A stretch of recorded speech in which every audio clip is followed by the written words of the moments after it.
to make chocolate chip cookies. Now, before you all have a go at me for this delicious but very naughty recipe, it was a request from a beautiful young man called Alfie. Hello, Alfie.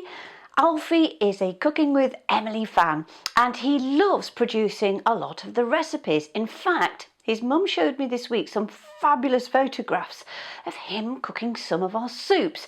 Alfie, keep it up. You're doing a real grand job.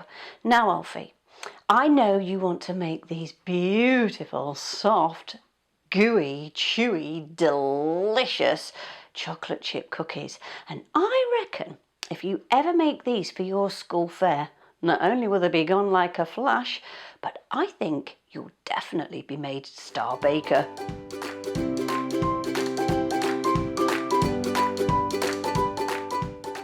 Right, to make these chocolate chip cookies, first thing you're going to need is some soft butter.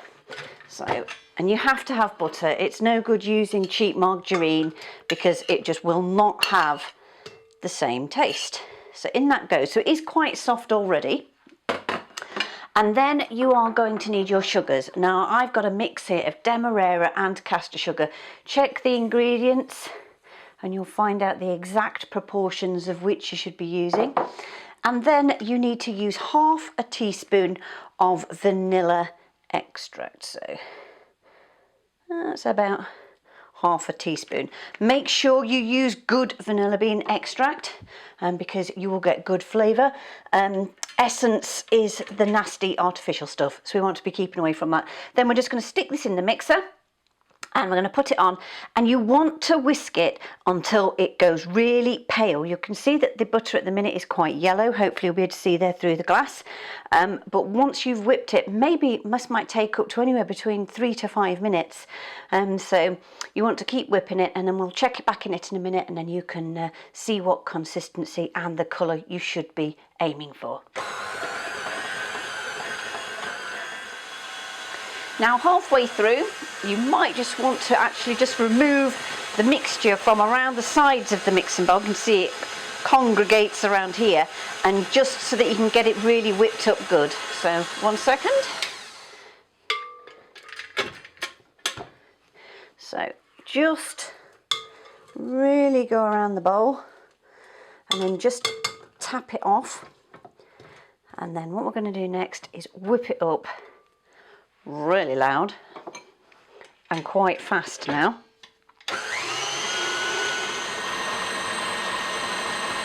Right, that's starting to look really nice and white now, which is exactly what we want it to look like. The next phase is going to be adding the flour and bicarbonate of soda, which I've got here mixed together in a bowl, and also the egg with an extra egg yolk. That's really important. Now, talking about the flour, it's just plain flour, but we add bicarbonate of soda. Sometimes people use in mixture baking powder as well. Whenever you're baking, check the date on the carton, because some people go to start baking and then all of a sudden they realise that these ingredients like bicarbonate of soda and baking powders and cream of tartar is out of date. If it's out of date, it will not give you a good product. So that's really important. It's the same with yeast when you're making bread. You want to make sure that your yeast is always in date. So there's a top tip for you, by making sure that everything's in date before you start, because otherwise you will not get the same result. So now what we're going to do is you're just going to see me mix in alternatively the flour and then the egg, little bit at a time, just gently pulling it together.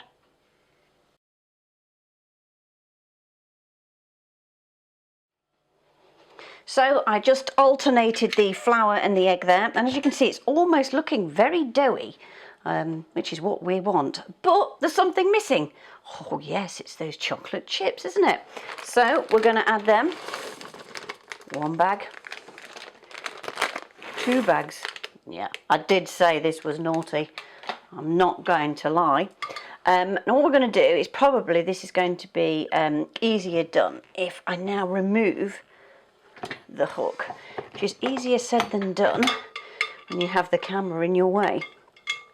So just take all that dough, which has got sort of stuck onto the paddle there, because we don't want to really paddle the chocolate chips because we don't want them to break up. We want to try and keep them as whole as possible. So literally all you're going to do is just fold them in. Remember to take that mixture from the side of the bowl and get it all incorporated. It should be quite a stiff mixture. As you can see, I'm having to use a little bit of welly, which is good because that's what we want. Remember, it's like a dough. And if you know chefs like I do, this is the bit where the chef gets very excited. This is what's called cookie dough. Yep. And many chefs who make homemade cookies will now just sit and just eat that as it is. Very naughty. They can't even wait, you see, for it to be cooked. But the next stage is super important, and I'm afraid you can't rush it. Right, the next phase is a real interesting one, and it was a top tip given to me by a chef many years ago. We're going to use this piece of cling film, and we're going to put half of this cookie dough mixture into this one sheet of cling film, and then we're going to do exactly the same with the next half.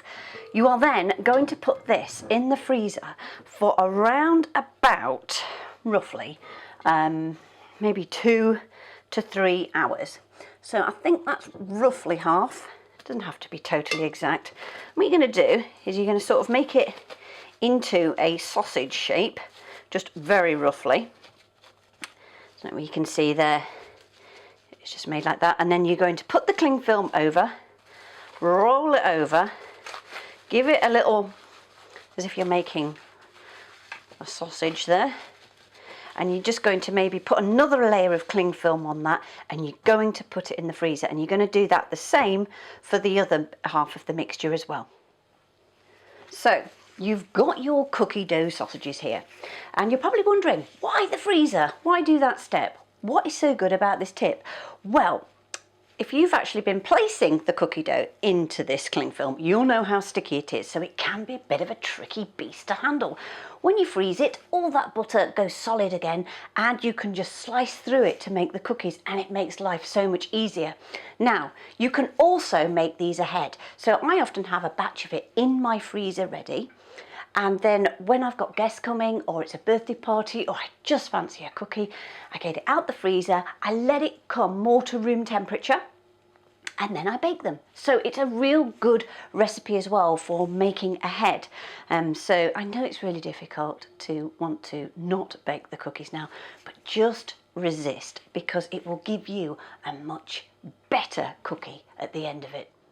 So this is the good part, because this is now where the cookie dough has frozen a little bit, as you can hear. A little bit solid, but that's absolutely perfect. And you'll see I have a baking tray here with some silicone liner on it. Now the silicone liner is fantastic. I'll put a link in the description as to where I've got this from, because it's invaluable. You can just keep reusing it and whatever, and it's brilliant. It's fantastic. So we've got the cookie dough, we've got a sharp knife, we've got the baking tray with the silicone on, and we've got our oven already preheated at 180 degrees fan. So that will give you some idea. Now what we're going to do, I'm trying to do this so you can see from the camera, you want to make these sections around about 2 centimeters in width, just roughly. So we're just going to cut through, and we're going to place on the baking tray. Now you might need to do these in maybe 2 or 3 batches, but it's worth it. It really is worth it. So all you're going to do, and you need to as well, by the way, just make sure they're nicely spaced apart, because they will spread during cooking. So, you know, that's another important thing, is to make sure they've got enough room. If they do spread into each other, do you know, it's not the end of the world. I just usually get a knife and I just cut through. So I don't find it's really a huge issue. So there you go. I've just put 6 on there. I'm going to put those in the oven for around about 15 minutes. Maybe I'll keep an eye on them at around about 10 to see if they're cooking any quicker than they should be, or not quite cooked enough. But between 10 and 15 minutes, you don't want them overcooked, because when you bring them out the oven, they will actually carry on cooking for a little bit. So that's the secret to some really sticky, gooey, nice cookies.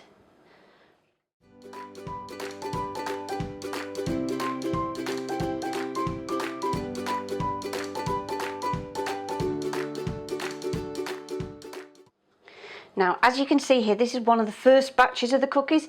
Yeah, one started to get a little bit cozy with that one over there, but actually it's only just touching, so that's fine. But you may just think, oh gosh, you know, they're not done. Well, they are, because they're a little bit springy in the middle. Now, word of warning, do not touch these for another couple of minutes. You want to just keep these here, because if you try and move them now, you're going to end up with a bit of a mess. It's still cooking there, so give them another couple of minutes, and then I find you can use a spatula, but you know what? A good old-fashioned fish slice, because you'll be able to scoop it up and it's got that nice flat surface and be able to put it onto your wire rack. So just give them another couple of minutes on this tray before you move them so that they don't fall apart. So I just carry on cooking each batch, about 10 minutes each batch. Well, that's for my oven. Yours might be slightly different. I literally slide them off the tray and then I just place them onto the wire rack, and that just helps them to cool and firm up a little bit more. But as you can see, they are coming out fabulous. Your oven may take 15 minutes, others 10 like mine, but they are going to be so delicious. And this is what it's all about, having that lovely, crunchy, crispy, crusty outside. And then in the middle, oh, melted, delicious chocolate chip. That is what you call a proper chocolate chip cookie.